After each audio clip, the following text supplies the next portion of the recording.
Indonesia. Hingga sore, kasus COVID-19 di Indonesia bertambah 1.877 orang. Penularan virus masih terus terjadi.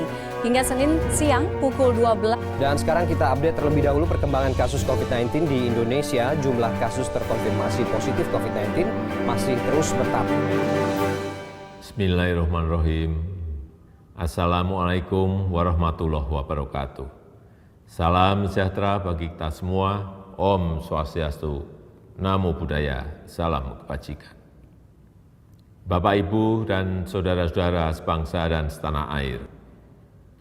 Dunia saat ini tengah berperang melawan pandemi corona. Saat ini ada 213 negara terpapar, mulai dari negara berkembang hingga negara maju, berperang melawan pandemi corona, termasuk negara kita, Indonesia.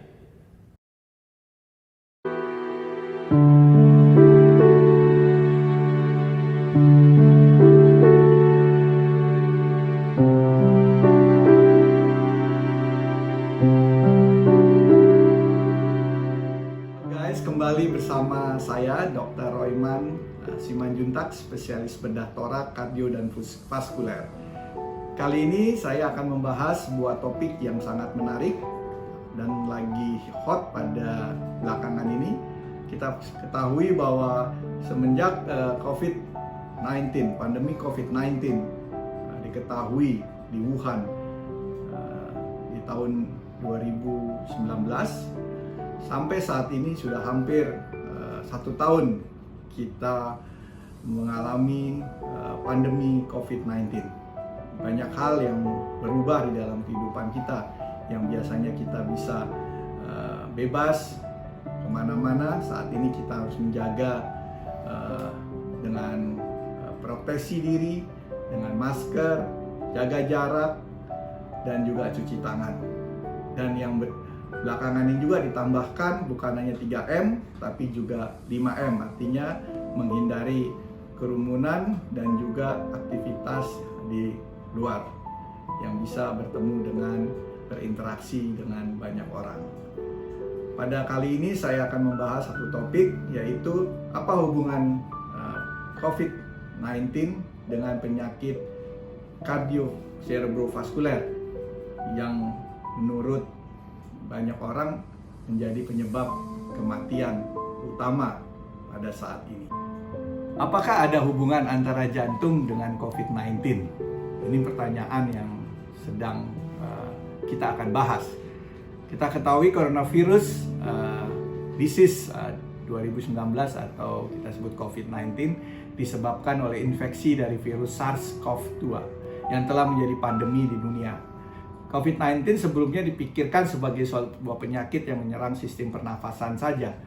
Tetapi sekarang banyak data yang menunjukkan bahwa klasifikasi COVID-19 sebagai penyakit sistem pernafasan saja adalah sebuah kesalahan.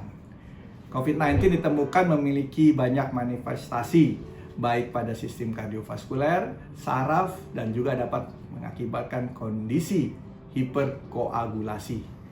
Jadi manifestasi kardiovaskuler ditemukan dapat berupa penyakit jantung koroner, PJK, infak miokardium atau serangan jantung, gagal jantung atau payah jantung, atau shock kardiogenik, ada juga miokarditis, aritmia, gangguan irama jantung, efusi perikardium yang bisa juga menyebabkan kardiak tamponade. Ya, guys. Demikian hubungannya jantung dan bisa menyebabkan beberapa manifestasi yang tadi saya sebutkan. Pertanyaan berikutnya, bagaimana COVID dapat menyerang jantung? Ini juga menjadi hal yang memang secara ilmiah masih belum bisa kita pastikan, karena kita ketahui penyakit virus SARS-CoV-2 ini masih baru. Tapi beberapa mekanisme yang dipikirkan dapat menyebabkan gangguan jantung, terutama kardiak tamponade, adalah sebagai berikut. Ya, kita ketahui adanya suatu gangguan karena adanya virus itu sendiri. Jadi ada replikasi virus yang menyebabkan kerusakan langsung pada sistem kardiovaskuler, guys. Seperti kita ketahui pada awal-awal minggu pertama ya kita menemukan adanya suatu proses infeksi virus yang bereplikasi dengan cepat. Ya, pada kasus yang sudah meninggal, kita lakukan otopsi, ditemukan adanya SARS-CoV-2 pada miokardium, sehingga kemungkinan replikasi virus pada lokasi tersebut dapat menyebabkan salah satunya adalah perikarditis. Ya, perikarditis yang kemudian akan menghasilkan satu cairan atau transudat yang menyebabkan cairan itu mengumpul di rongga perikard yang kita sebut efusi perikardium. Pada umumnya perikarditis akibat infeksi virus, ya, yang memiliki cairan yang transudat. Namun pada pasien COVID-19 dapat ditemukan cairan yang sanguinius, eksudatif, atau transudatif. Ya, yang berikutnya guys, itu juga karena adanya suatu respon imun yang berlebihan. Kita sering ketahui bahwa penyebab kematian daripada COVID-19 ini sebenarnya bukan karena infeksi virusnya saja, tetapi juga karena adanya suatu proses berikutnya, yaitu pada minggu-minggu pertama dan kedua, yaitu adanya respon imun yang berlebihan. Ya, banyak pasien COVID-19 yang menderita yang kita sebut cytokine storm, ya, atau badai cytokine, ya, yaitu suatu respon imun yang berlebihan. Hal ini ditemukan menyebabkan peningkatan permeabilitas vaskuler, ya, adanya apoptosis sel, yaitu kematian daripada sel tersebut. Juga ada respon dari sel T dan antibodi yang suboptimal dan terjadinya ARDS, Acute Respiratory Distress Syndrome.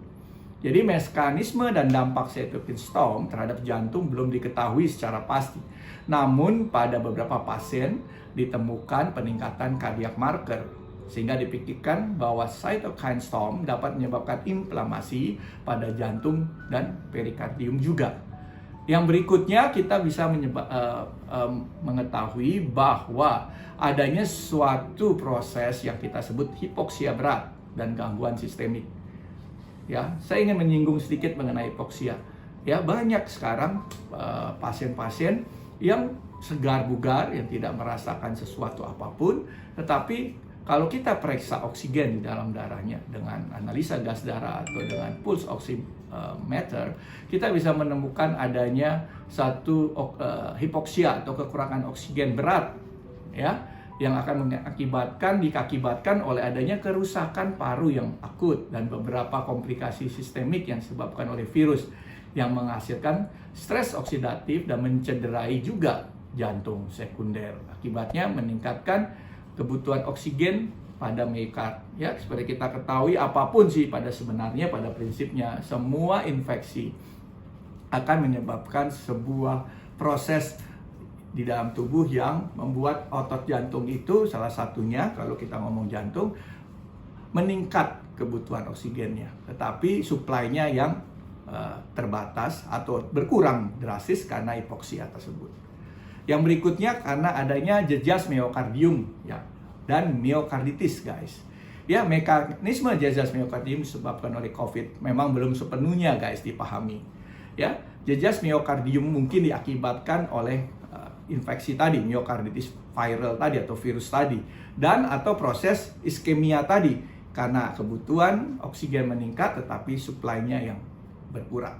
Jadi penelitian yang sudah dilakukan pada 35% pasien dengan infeksi SARS COVID-19 dengan ditemukan adanya genom SARS-CoV terdeteksi di jantung. Hal ini meningkatkan dugaan bahwa virus dapat menginfeksi miokardium secara langsung serta menyebabkan miokarditis dan kerusakan otot jantung atau miokardium. Jadi SARS-CoV-2 dapat memiliki mekanisme yang sama dengan SARS-CoV karena keduanya memiliki genom yang homolog. Jadi sama sebenarnya. Ya, jejas miokardium dapat berhubungan dengan patogenesis inflamasi yang terjadi selama proses penyakit tersebut, seperti badai cytokine dan respon imun berlebihan yang dapat terjadi pada COVID-19 juga berkontribusi terhadap terjadinya jejas miokardium dan keparahan penyakit tersebut. Nah, gitu guys. Jadi memang banyak faktor yang saya sudah tadi sebutkan. Yang berikutnya saya akan membahas infak miokard akut. Ya kita ketahui guys, memang angka serangan jantung pada kasus-kasus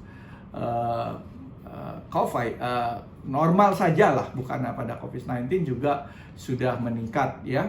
Kalau kita lihat di angka yang ada di survei-survei di rumah sakit di Indonesia, itu sekitar 8-9% angka serangan jantungnya. Tapi pada kasus-kasus sekarang ini dengan adanya COVID-19 meningkat sampai 20-23%. Dalam arti dari 100 pasien yang dirawat dan menderita serangan jantung itu karena faktor daripada COVID-19 ini akan menjadi meningkat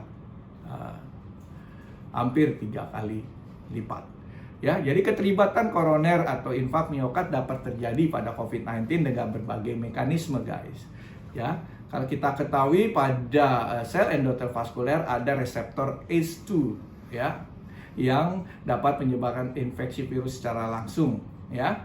Dan hal ini dapat memicu terjadinya instability dan ruptur plak ya, yang kita sebut itu infak miokard tipe 1. Saya di episode sebelumnya di Q&A saya menjelaskan kenapa ada yang tersebut akut coronary syndrome atau serangan jantung, karena adanya instability daripada endotel atau ruptur plak yang menyebabkan serangan jantung ya. Instability atau ruptur plak itu juga dapat dipicu oleh respon inflamasi sistemik berat tadi ya. Jadi pada kasus COVID ya khususnya ya, walaupun pada infeksi pneumonia atau infeksi lain bisa terjadi, tapi adanya infeksi virus COVID-19 ini kejadian ini ruptur plak bisa meningkat drastis. Jadi peningkatan kebutuhan kardiometabolic pada pasien yang sakit kritis juga bisa menyebabkan gangguan pada otot jantung yang kita sebut infak miokard tipe 2, yaitu akibat ketidakseimbangan kebutuhan dan pasokan oksigen yang tadi saya singgung ya. Demam, takikardi yang disebabkan olehnya adanya sepsis itu akan menyebabkan terjadinya hipoksia, dan gangguan paru ini dapat semakin memperburuk fungsi jantungnya, dan itu akan bisa menyebabkan terjadinya serangan jantung. Jadi mekanisme-mekanisme inilah yang menyebabkan terjadinya serangan jantung, dan apabila itu tidak ditangani dengan baik guys, akan menyebabkan kematian mendadak ya. Nah, yang berikutnya saya akan membahas mengenai juga apa efek daripada inflamasi pada pasien COVID-19. Itu akan meningkatkan inflamasi lokal pada plak aterosklerosis di arteri koronernya. Jadi pada pasien-pasien yang penyakit jantung koronernya memang dia sudah ada penyempitan karena adanya plak koroner aterosklerosis, karena adanya inflamasi dan adanya virus yang menempel dan merusak pada endotel dinding pembuluh darah, akan menyebabkan terjadinya proses yang kita sebut tadi infak miokard yang tipe 1 ya. Kalau kita lihat lagi bahwa adanya juga proses yang kita sebut kardiak tamponade ya, yang kita sebut adanya cairan yang disebabkan oleh adanya cardiac injury syndrome yang salah satu penyebabnya karena adanya infak tadi ya, terjadinya proses penumpukan cairan di dalam rongga perikat. Ini juga bisa menyebabkan kematian guys ya. Demikian guys, kalau kita lihat hubungan COVID-19 dengan jantung secara langsung ya. Nah, saya akan membahas hubungan COVID-19 dengan gangguan irama jantung guys. Apa itu? Yaitu aritmia ya. Seperti kita ketahui pada COVID-19, kejadian aritmia maligna yang kita sebut tachycardia ventricle atau fibrilasi ventricle itu akan menyebabkan kematian pada pasien tersebut. Ya, kejadian aritmia ini lebih banyak ditemukan pada pasien yang mengalami jejas miokardium tadi atau cedera miokardium yang sudah saya bahas sebelumnya. Jadi berbagai mekanisme dapat memicu terjadinya aritmia pada COVID-19. Ya, meliputi yang saya bahas, jejas miokardium, miokarditis, tadi infak miokard, gangguan elektrolit terutama hipokalemia. Makanya kita juga harus cek elektrolit. Oke guys, itu hubungannya COVID-19 dengan gangguan irama jantung yang juga bisa menyebabkan kematian.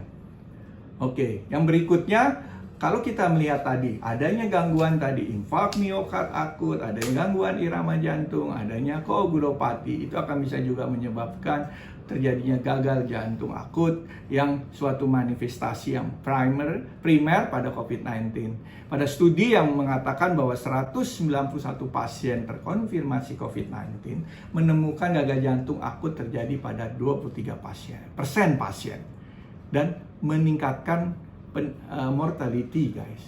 Ya, jadi gagal jantung akut ini juga harus kita hati-hati sekali. Ya, kejadian gagal akut pada 24% pasien di hampir seluruhnya tidak memiliki riwayat, hampir separuhnya itu tidak memiliki riwayat hipertensi atau penyakit kardiovaskuler sebelumnya. Tapi bisa terjadi gagal jantung akut. Jadi penting sekali dicermati bahwa gagal jantung akut dapat menjadi komplikasi potensial yang terjadi pada COVID-19. Ya, jadi ketika memberikan terapi cairan intravena kita harus hati-hati, jangan juga terlalu berlebihan dan bahkan kita minum yang berlebihan malah akan memperburuk kondisi jantung. Oke guys, ya tadi saya sudah membahas hubungan penyakit jantung corona COVID-19 dengan jantung. Ya, sekarang apa yang menjadi gejala? Ya, yang ini yang kita perlu cermati. Ya, pasien yang mengalami cedera jantung cenderung lebih tua. Makanya tadi salah satu daripada resiko pada lansia, ya, usia di atas 65 tahun dibandingkan dengan pasien-pasien yang usia muda, ya, memang pada pasien usia tua memang lebih tinggi, ya. Jadi kita ketahui guys, memang pada kasus yang punya komorbid, ya, salah satunya adalah penyakit jantung, usia yang tua, dan juga hipertensi, penyakit diabetes, penyakit ginjal, itu juga akan mempunyai risiko kematian yang lebih tinggi. Itu seperti kita ketahui, ya. Seperti kalau kita melihat gejala-gejala khas, ya, yang tipikal daripada COVID-19 seperti demam, batuk, lemas, dan sesak nafas, itu pasien itu biasa ada pada pasien-pasien dengan COVID-19, ya. Nah, pada pasien-pasien dengan cedera jantung biasanya ditambah dengan adanya gangguan irama jantung. Itu juga perlu kita waspadai, dan juga adanya nyeri dada, ya.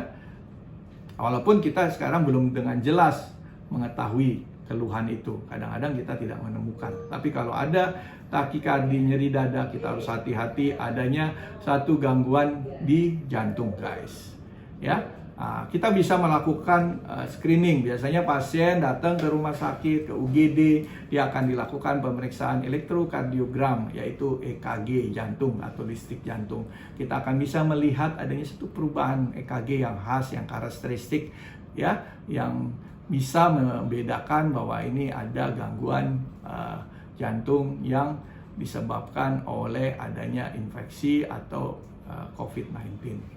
Ya, walaupun diagnostik ini kadang-kala tidak bisa spesifik, ya, terhadap kelainan COVID-19. Ya, bisa juga memang dia sebelumnya memang juga ada kelainan jantung. Oke guys, dan juga kita bisa periksa dengan biomarker jantung yang seperti kita lakukan. Kita periksa pemeriksaan enzim jantung, ya, CKMB, troponin T atau I, ya, pada penderita pasien COVID-19, ya. Semakin tinggi cedera jantungnya, angka biomarker tersebut juga akan semakin tinggi. Peningkatan troponin sedang pada pasien yang lebih tua dan tandanya penyakit jantung awal, ya, tidak dibutuhkan penanganan kecuali ada bukti kuat adanya sakit dada atau adanya perubahan EKG. Jadi tidak selalu adanya peningkatan enzim yang ringan. Tapi kalau dia ada nyeri dada, ada perubahan EKG, memang kita harus curiga adanya gangguan karena COVID-19 dan menyebabkan gangguan jantung pada COVID-19. Ya, jadi begitu guys. Dan memang penyakit COVID-19 ini sampai saat ini demikian menakutkan. Ya, kasusnya juga di awal Januari sampai pertengahan Januari ini semakin meningkat. Ya, saya sendiri juga ikut menangani ya sebagai tim peduli COVID. Ya, saya ikut membantu para pasien yang menderita penyakit COVID-19. Walaupun banyak yang memang OTG atau ringan, ya mungkin terkena karena adanya klaster keluarga yang akhir-akhir ini semakin meningkat, guys.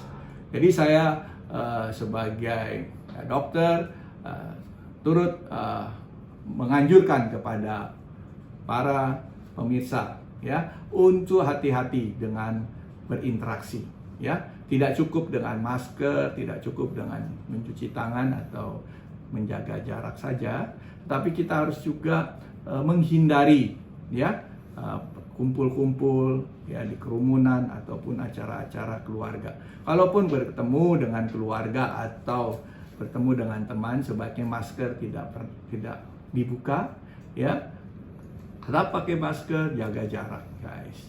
Ya, kalau kita ketahui pada saat ini, ya, rumah sakit penuh, ya, UGD penuh, ya, fasilitas-fasilitas rujukan juga penuh. Jadi kalau memang masih memungkinkan kita melakukan isolasi mandiri, itu yang terbaik, guys.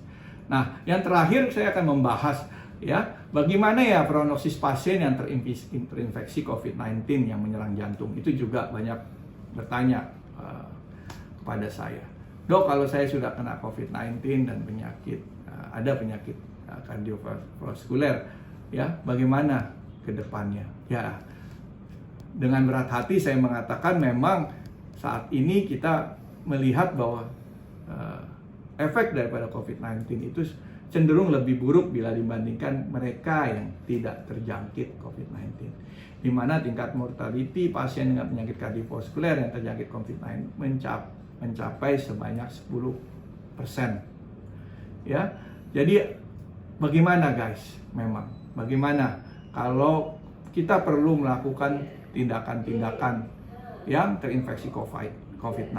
Ya, seperti saya pribadi, seorang bedah jantung, pasien saya kemarin saya sudah jadwalkan untuk operasi coronary artery bypass graft atau bypass. Di screening sebelumnya biasanya kami melakukan screening, CT scan, low dose thorax, swab, ya, dan kita melihat secara klinis ada gejala-gejala COVID, demam, sesak napas. Apabila tidak ada, baru kita lakukan operasi, ya. Nah, belakangan ini kami menemukan pasien dengan COVID-19 swab positif. Ya, kami terpaksa menunda ya selama 4-6 minggu. Ya.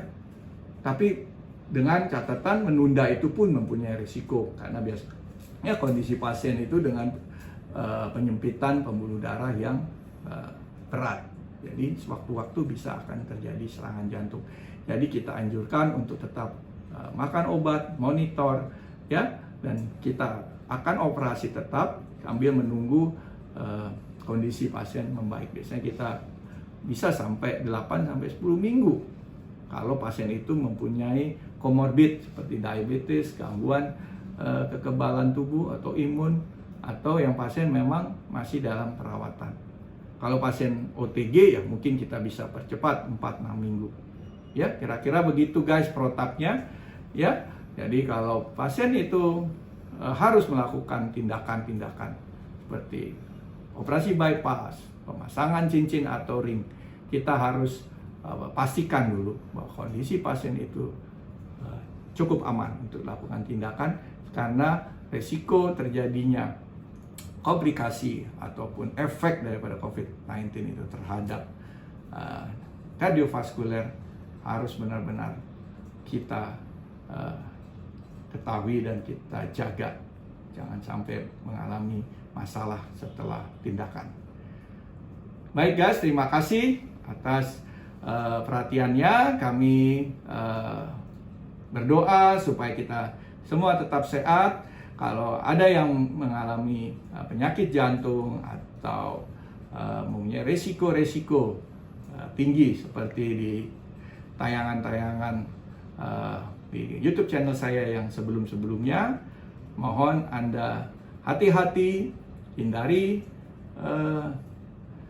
COVID-19 dengan menjaga diri dengan 5M yang saya sudah sebutkan.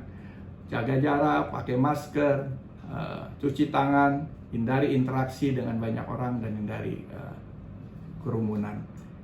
Baik guys, terima kasih. Sekali lagi, tetap sehat dan God bless.